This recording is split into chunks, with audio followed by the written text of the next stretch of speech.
Bienvenue à tous au 12e Festival international du film de Marrakech pour un numéro exceptionnel de Maghreb Orient Express. Autour de moi aujourd'hui, 3 invités, 3 personnalités. Que pensent-elles de la société dans laquelle elles vivent, dans laquelle elles créent, dans laquelle elles s'investissent? Je vous les présente sans plus tarder.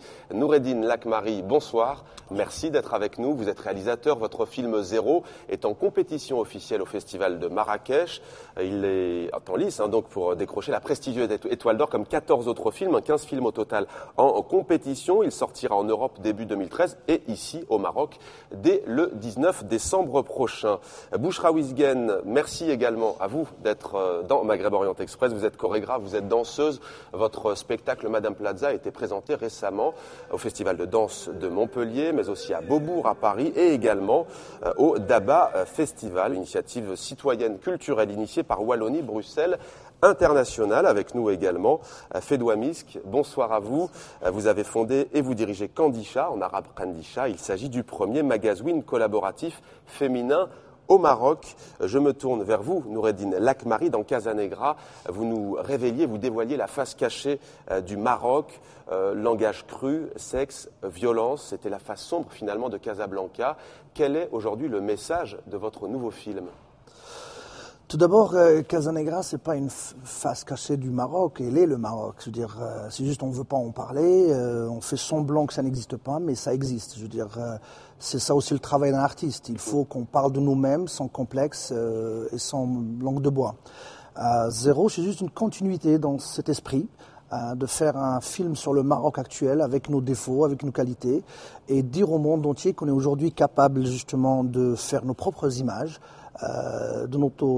quelque part une autocritique sur nous-mêmes, sans avoir toujours cet esprit de montrer à l'autre qu'on est meilleur, qu'on est magnifique, qu'on est ça et ça. Donc c'est important pour moi en tant que cinéaste, en tant qu'artiste, en tant que Marocain, de dire au monde entier, voilà le Maroc tel qu'il est, on l'assume, on avance vers une bonne direction, mais il faut... Et c'est comme ça qu'on avancera en faisant son autocritique. L'autocritique, moi c'est ça le cinéma qui me parle, c'est le cinéma de la condition humaine, et je pense que c'est mon engagement en tant qu'artiste. Alors le film pourra être vu par les festivaliers jeudi matin à 11h au Palais des Congrès. Dès le lendemain par le public au cinéma Colisée, ce sera à 19h. La bande-annonce, c'est maintenant. زيرو ايش هدا صاحبي شوف خاصنا نعاودو نهضروا في التبزنيزه انا راه بانت لي 50-50 هي اللي مسلكاني معاك كتسمعني اميه كتسكيري الوالد ديالي ديكتاتوري مع راسو ما بغاش يعقد انا بوليسي الصاد كيسميوني الزيرو اش كدير متقدرش انت خويا واش عرفتي شكون اللي كاين تما بوليسي صغور بحالك باغي يوقف ضدهم. Alors la réaction maintenant de nos 2 autres invités au sujet de ce film. Fedwa Misk, vous comptez aller le voir ce film ? Bien sûr, sans plus tarder. D'abord parce que j'ai confiance en Noureddine Lakmari en tant que réalisateur et de 2 parce qu'effectivement, comme il le disait si bien, le Marocain doit acquérir cette possibilité d'autocritique. C'est pas qu'on n'a pas cette notion, on l'a pas intégrée dans notre façon de faire, mais on a toujours cette envie de montrer le meilleur de nous-mêmes au lieu de montrer nos défauts et nos faiblesses. Mais vous, finalement, dans Kandisha, pardon de vous couper, est-ce qu'il y a cette autocritique de la part des contributeurs, qu'ils soient femmes ou hommes d'ailleurs, hein ? Évidemment, et c'est pour ça justement que ça suscite pas mal de controverses. On est peut-être des fois insultés, lynchés, tout ça, parce que justement il y a ce refus de mettre en avant nos défauts. Mais je crois que c'est une étape, on est en train de passer par une étape qui va se banaliser d'ici peu et on pourra justement discuter nos défauts sans pour autant avoir cette impression de nous dévaloriser face au monde. Parce que finalement, le personnage principal, disons-le, Zéro, qui est joué admirablement par Younes Bouab, il aurait pu, sans doute, s'il osait, écrire un article pour vous. Oui, s'il osait, s'il arrivait justement à avoir ce recul-là nécessaire. Et voilà, mais de toute façon, moi je pense que on est en train de bâtir notre démocratie et ça va venir tôt ou tard. Il va falloir que nous retrouvions et nous voyions nos propres défauts se mettre en miroir un petit peu face à la réalité de la société pour justement faire l'autocritique et essayer d'avancer, parce que sinon ça ne va pas se faire. Bouchra Ouizghen, même question sur ce thème de l'autocritique. Vous n'avez pas encore vu le film Zéro, je pense que vous allez aller le voir. Cette autocritique, elle est nécessaire, elle est salvatrice quelque part? Oui, bien sûr, elle est nécessaire, d'autant plus en tant qu'artiste, je vois mal, je conçois mal un travail sans cette autocritique qui est constamment là, qui est là quand on crée un projet, que ce soit un film, un livre, une pièce chorégraphique, qui est là constamment, qui nous accompagne. Et cette autocritique est à la fois sur soi-même, sa propre société. Donc oui, ça m'intéresse de voir le film. Et dans la continuité de Casanegra, ce que j'ai beaucoup apprécié dans le premier film, c'est tout l'effort sur la langue, sur la derija, la langue arabe, les mots et par rapport à cette autocritique, la langue qui a été utilisée dans le premier film et je pense que c'est quelque chose d'assez nouveau dans le cinéma marocain. Et, alors, allez-y. Voilà, et donc ça donne envie de voir la suite. Alors vous vous intéressez particulièrement au corps, à l'expression des corps, et il y a le papa dans ce film, on a vu dans la bande-annonce, qui est très expressif, qui a un vocabulaire, vous parliez des mots justement, il est très violent, il passe son temps à insulter son fils, qui pourtant s'occupe de lui, c'est un homme dépendant, alors il est joué de manière vraiment exceptionnelle par l'acteur Moad Majd. Vous, si vous aviez un spectacle à monter, comme celui que vous avez fait sur les Chirhat, est-ce que vous aimeriez refaire sortir cette folie par la gestuelle, par exemple, pour expliquer les mots d'une société? Bon, tout d'abord, c'est pas tant un spectacle sur les Chirhat que j'ai fait, mais avec des Chirhat. C'est un spectacle autour de la liberté, la folie, la perte. Et ça passe parfois par du mouvement. Mais donc pour revenir à ce que je disais tout à l'heure sur la darija, la langue, mes spectacles passent aussi par le mot. Il y a des moments, il y a des nécessités, à des moments de dire simplement les choses sur scène. Peut-être parce que j'y arrive pas dans la vie et que tout d'un coup il y a une langue qui me met en mouvement. Dès que je me mets à parler en arabe ou en français, il y a une gestuelle qui sort et cette gestuelle-là. C'est quelque chose que j'aime explorer. Les Chirhat, en quelques mots, peut-être pour nos téléspectateurs qui ne connaissent pas, ce sont des danseuses de cabaret. Elles n'étaient pas de cabaret à la base, puisqu'il n'y avait pas de cabaret au Maroc auparavant. Ce sont des artistes populaires, donc qui sont issus d'un milieu rural. Et qui ont accompagné des fêtes, des mariages, des naissances dans la société. Par la suite, on les a mis dans des cabarets. Mais à la base, ce sont des artistes populaires. Autre film en compétition au Festival du film de Marrakech, Les Chevaux de Dieu de Nabil Ayouch, qui parle aussi d'ailleurs de Casablanca. Nos envoyés spéciaux, Rémi Vincent et Guillaume Martin, ont rencontré le réalisateur. Reportage. Nabil Ayouch parcourt les festivals avec nonchalance, sûr du succès de son dernier film, Les Chevaux de Dieu. Doha, Tunis encore récemment, à chaque fois sa chronique du bidonville de Sidi Boumen fait mouche. C'est dans cette banlieue marocaine que tous les kamikazes des attentats de Casablanca du 16 mai 2003 ont grandi.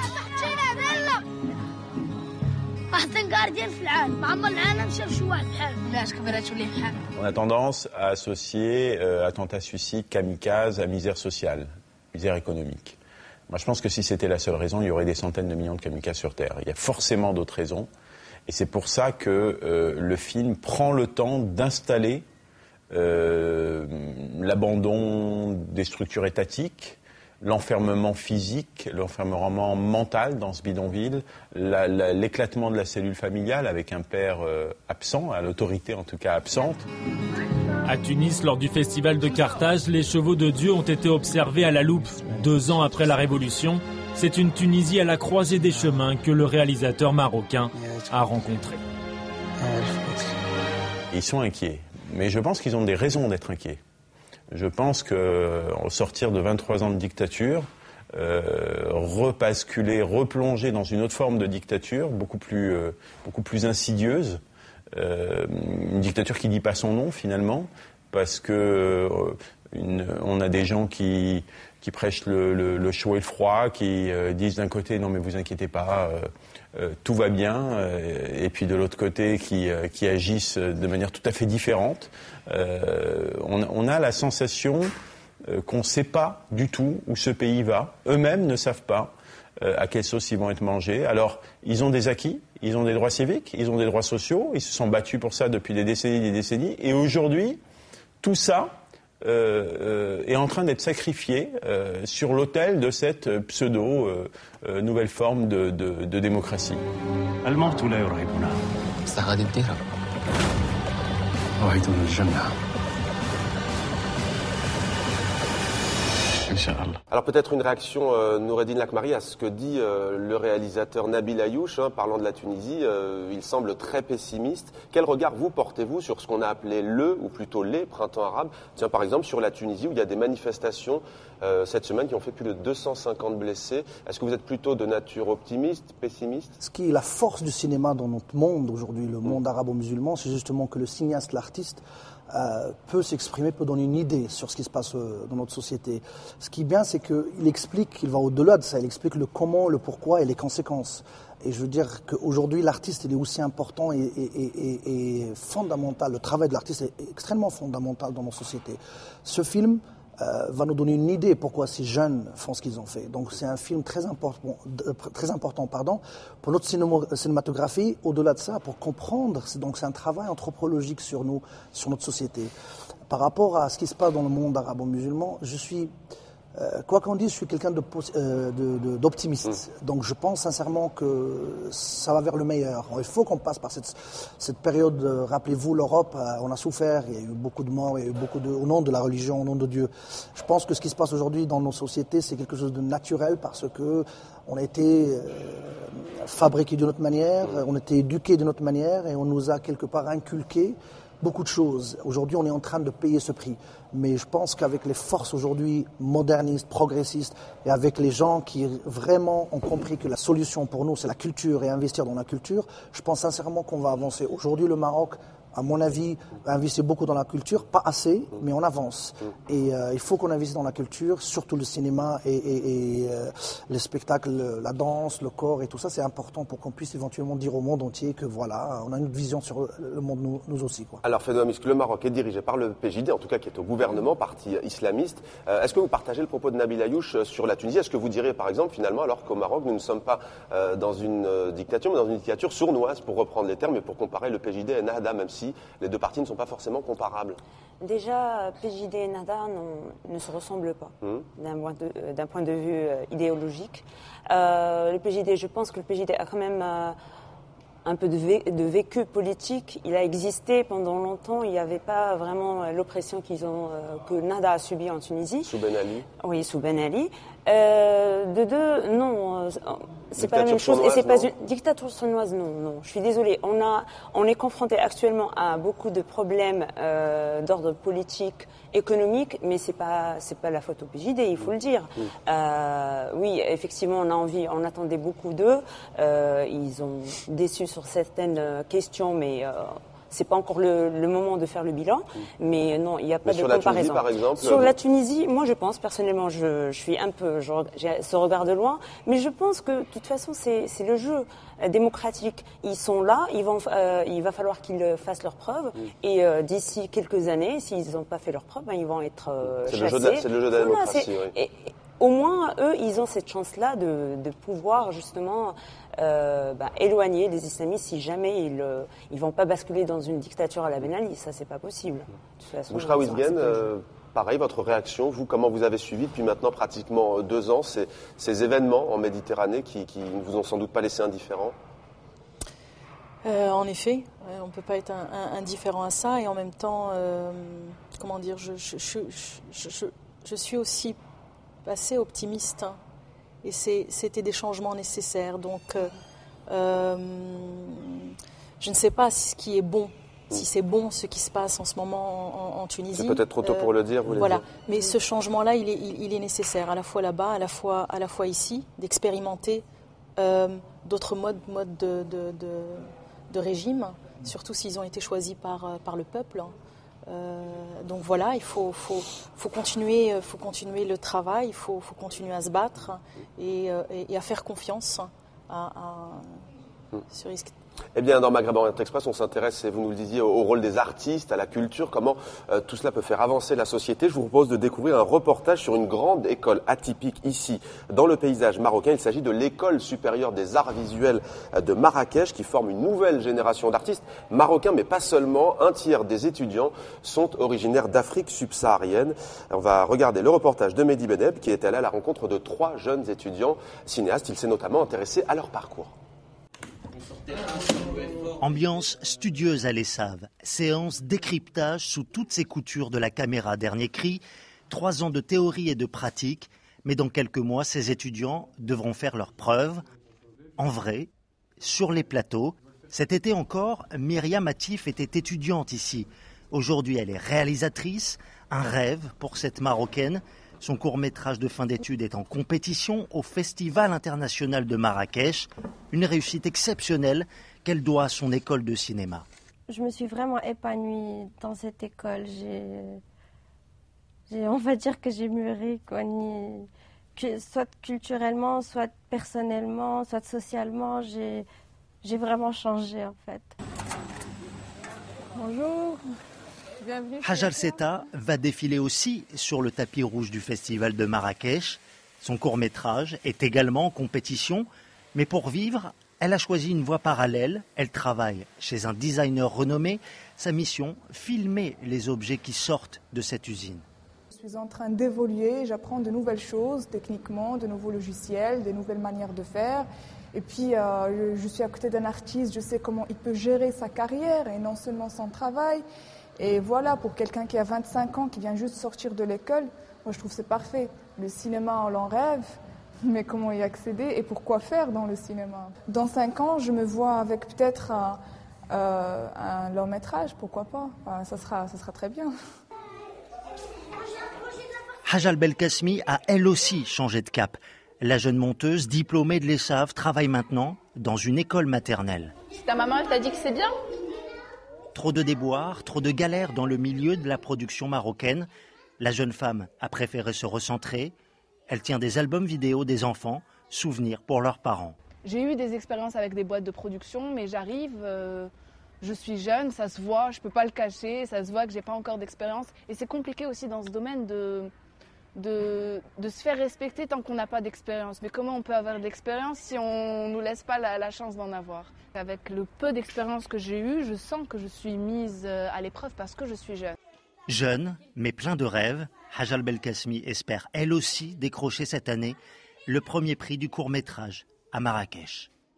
Bouchra Ouziane, vous ressentez ce côté, ce manque de confiance justement fait aux jeunes dans le milieu artistique de ce côté-ci de la Méditerranée? On nous l'a dit aussi en Algérie lorsque nous avions tourné là-bas une émission. Est-ce que vous l'avez vu? Un manque de confiance au-delà du milieu artistique. Je trouve qu'il n'y a pas suffisamment de choses qui sont faites aux jeunes, pour les jeunes, en termes éducatifs, en termes d'école, donc cette école de cinéma à Marrakech, c'est formidable. Ça permet à certains qui rêvent de cinéma, qui rêvent de métier de cinéma, de pouvoir avoir ça. Je me souviens, dans les années 90, je rêvais de danse, etc. Je n'avais pas l'opportunité de pouvoir étudier puisqu'il n'y avait aucune école. Alors, à la fois, il n'y avait aucune école, mais ce manque aussi, donne aussi la niaque de pouvoir créer et de se mettre à créer, donc par dépit. Il n'y a pas suffisamment de choses qui sont... Avant de faire confiance dans le milieu professionnel, déjà dans le milieu éducatif, je trouve ça catastrophique. Voilà. Et forcément, en découle une non-confiance et pas assez de moyens qui sont donnés. Noureddine Lakmari, vous, en tant que réalisateur, quel regard portez-vous justement sur la formation des jeunes, sur la déception de ceux qui s'expriment quand même en disant on voudrait y aller, nous, mais on ne nous donne pas notre chance? Tout d'abord, moi je pense que vraiment la force du Maroc, c'est sa jeunesse. On a une jeunesse extraordinaire, il y a beaucoup de talent. Et je pense qu'aujourd'hui, il est temps qu'on revoie un petit peu ce qu'on leur propose. Moi, personnellement, je suis issu d'une famille modeste dans une petite ville du Maroc où j'ai eu la chance d'aller dans ce qu'on appelait à l'époque la maison des jeunes. On peut la citer, c'est Sifa. Voilà, Asfi, voilà, Safi. Et dans cette maison... pardon. Et dans cette maison de jeunes, c'est la première fois que je voyais des films, je voyais du théâtre. Donc j'ai appris la force de l'image et de la création. Donc il faut que ce gouvernement qui est en place aujourd'hui, qui comprenne que l'investissement pour le futur, ça s'appelle la jeunesse. Mais il faut aussi leur apprendre pas ce qu'ils doivent penser, mais comment penser. C'est important. C'est-à-dire qu'aujourd'hui, on ne peut pas juste leur dire voilà ce qu'on vous propose, mais en même temps les pousser à vraiment avoir un esprit critique vis-à-vis de tout, mais vraiment de tout, pour qu'on puisse éventuellement avoir des citoyens qui produisent des choses, pas juste des citoyens fabriqués qui suivent un petit peu le mainstream. C'est-à-dire qu'aujourd'hui, le privé n'investit pas dans les jeunes, le privé investit tout ce qui est safe. Et c'est dommage parce que la force de ce pays, c'est justement les jeunes. Donc il est temps que ces gens puissent prendre des risques et créer le Moroccan Dream. Ça, c'est vraiment pour moi... Le rêve marocain. Absolument. Alors vous le savez sans doute, un clin d'œil, plus qu'un clin d'œil à Bollywood, puisque Bollywood est à l'honneur de ce 12e festival du film de Marrakech. Alors vous ne le savez peut-être pas, mais il y a une grande histoire d'amour, une histoire incroyable entre le Maroc, entre les Marocains et le cinéma indien qui fête ses 100 ans. Pourquoi cette histoire passionnelle? Regardez ce reportage signé Mehdi Medeb. Pour rien au monde, il ne raterait cette séance. Toutes les semaines, ces fous de cinéma indien imitent les danses de leurs idoles. Certains ont même appris l'hindi et l'ourdou pour chanter comme les stars de Bollywood.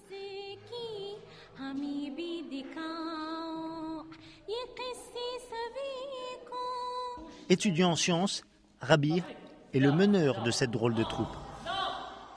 Quelque chose de magnifique pour moi voir ces films-là, car j'ai l'honneur. Parce que le cinéma indien, c'est vraiment quelque chose très de beauté, magnifique. Je ne sais pas comment on va le dire, mais voilà, je l'aime. Aujourd'hui, Bollywood au Maroc permet au cinéma de survivre. Les fous de films indiens intriguent. Abdelillah Jouhari, le réalisateur, leur consacre un documentaire. Au cinéma Fayrouz à Rabat, 7 longs métrages à l'affiche, dont 6 indiens, une omniprésence qui remonte à 50 ans. Pendant les années 50, la plupart des salles de cinéma marocains projettent des films égyptiens et quelques films indiens. Mais au début des années 60, après la guerre de sable entre le Maroc et l'Algérie, vous savez que le régime de Nasser, égyptien, a soutenu le régime algérien. Et là, il y a la rupture de relations politiques et culturelles entre le Maroc et l'Égypte. Et on a ramené vraiment beaucoup de films indiens. Et c'est Reda Sayah, le gardien du temple après la mort de son père. Cet ingénieur garde chez lui une précieuse collection. En tout, c'est, je pense, aux environs de 131 doublés en pratiquement 40 ans de carrière professionnelle. Au-delà de l'histoire avec un grand H et du rôle incontournable de Brahim Sayah, les Marocains se seraient identifiés aux fictions indiennes. Il faut savoir d'abord que le cinéma indien, c'est un cinéma qui s'approche un petit peu du contexte marocain, puisque tous les films traitent des thèmes campagne, ville, les pauvres, les riches, les problèmes d'héritage, les problèmes entre frères et sœurs. Bollywood est aujourd'hui à l'honneur au Festival international du film de Marrakech, mais l'héritier du promoteur des films indiens au Maroc n'a même pas été invité. Alors je vous ai vu beaucoup sourire, Noureddin Lakmari, durant ce reportage. Que vous évoque le cinéma indien? Beaucoup de choses. Tout d'abord le rêve. Ils nous font rêver, ils nous font sourire, ils nous font voyager sur notre planète. Moi je me rappelle les premiers films de Bollywood, je voyais les couleurs, les chansons. Et ce qui est important dans ces films, c'est qu'il y a toujours l'espoir à la fin. Parce qu'aujourd'hui, ce que personnellement je pense qui est important dans nos pays, c'est l'espoir, plus que la peur. On voit la lumière dans le tunnel. Fedwa Misk, même question. Moi ça m'évoque tous les films très kitsch mais très très marrants. Les dimanches après-midi, je crois, sur notre première chaîne nationale. Ça m'évoque aussi beaucoup d'espoir, comme dit Nordine, beaucoup de chants, de couleurs. Vous chantez, vous, en hindi, non? Non, pas encore, non. je m'y mettrai. On va s'y mais, mettre. oui, exactement. Je suis pas complètement d'accord avec les thématiques, parce qu'il y a toujours cette thématique d'amour, vengeance, gang, guerre des gangs qui revient dans le cinéma indien. C'est pas ce qu'on voit au Maroc, dans les rues du Maroc, mais n'empêche qu'il y a effectivement cette relation d'amour et vous pouvez sortir dans la rue et entendre les gens qui vont chanter, c'est impressionnant, qui vont chanter avec les chansons du film. Bouchra Ouzguiane, vous chantez, vous non plus? Petite, j'attendais avec impatience à la fois les comédies égyptiennes et les films Bollywood. Donc ça passait pareil, les dimanches dans les années 80. J'attendais avec impatience, je pense que ça a dû être mes premiers cours de danse avec les chichates aussi. Eh bien, merci beaucoup à tous les trois d'avoir participé à ce numéro de Maghreb Orient Express, ici donc à Marrakech. Vous pouvez suivre toute l'actualité du festival chaque jour sur TV5 Monde avec l'invité de Patrick Simonin. Quant à nous, on se retrouve dimanche prochain pour un numéro exceptionnel, Maghreb Orient Express itinérant entre Casablanca et Rabat. D'ici là, on attend vos réactions sur la page Facebook de MOE et sur Twitter @TV5 Monde MOE.